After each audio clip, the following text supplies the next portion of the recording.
my sister, and had always been fiercely independent. A wheelchair user since a young accident, she had worked tirelessly to climb the political ladder, and now she was the governor of our state.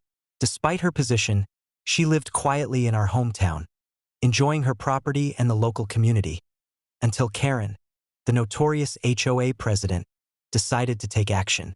It all began when Karen sent a terse notice demanding that and remove her wheelchair ramp. According to Karen, the ramp was non-compliant with HOA aesthetics and violated unspecified community rules. Couldn't believe it. A woman with decades of experience, struggling to maintain accessibility, was being targeted because Karen thought her HOA rules trumped everything else. And, calm and collected, tried to resolve it diplomatically. She explained the legal protections for accessibility and offered to discuss alternative designs, but Karen refused to budge. The next morning, I got a call. The HOA had sent a bulldozer to remove the ramp. By the time we arrived, the ramp was partially demolished. Karen was standing proudly beside the machine operator, assuming victory. "We're enforcing the community rules," she said, grinning smugly, and unruffled stepped forward. "Karen," she said evenly, "I am the property owner, and this ramp is legally required for accessibility. Any further destruction will be considered a violation of state law and my civil rights." Karen waved dismissively. "The HOA rules," and held up her phone and called her office. Within minutes, state representatives and a team from the governor's office arrived, along with media crews. Karen froze, realizing she had just triggered a chain of events far beyond her HOA authority, and turned to the operator. "Stop the bulldozer, now.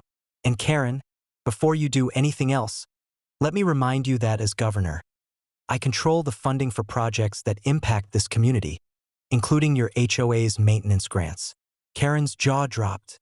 She realized she wasn't just dealing with a homeowner. She was dealing with the person who literally held the purse strings for every HOA-related fund in the state. Further attempts to assert authority could have serious financial and legal consequences.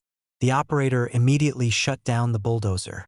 Karen stammered, tried to regain composure, but Anne's calm authority was overwhelming. She explained that the ramp would remain.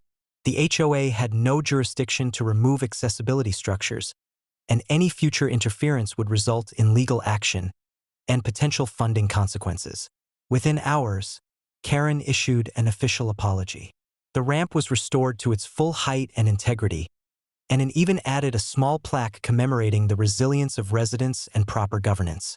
Neighbors quietly celebrated, grateful that the notorious HOA president had finally met someone whose authority and influence she could not challenge. From that day forward, Karen avoided the property entirely. She never again attempted to interfere with accessibility accommodations, nor did she challenge and/or the local state offices. The lesson was unmistakable. Overreach is dangerous when the person you try to control has the ultimate authority and the resources to protect themselves and enforce consequences. And continued her quiet life, the ramp standing as a symbol of perseverance, legal authority, and the importance of knowing who really controls the rules. Karen, meanwhile, became a cautionary tale. Never bully someone who can turn your power into their advantage with a single call or signed check.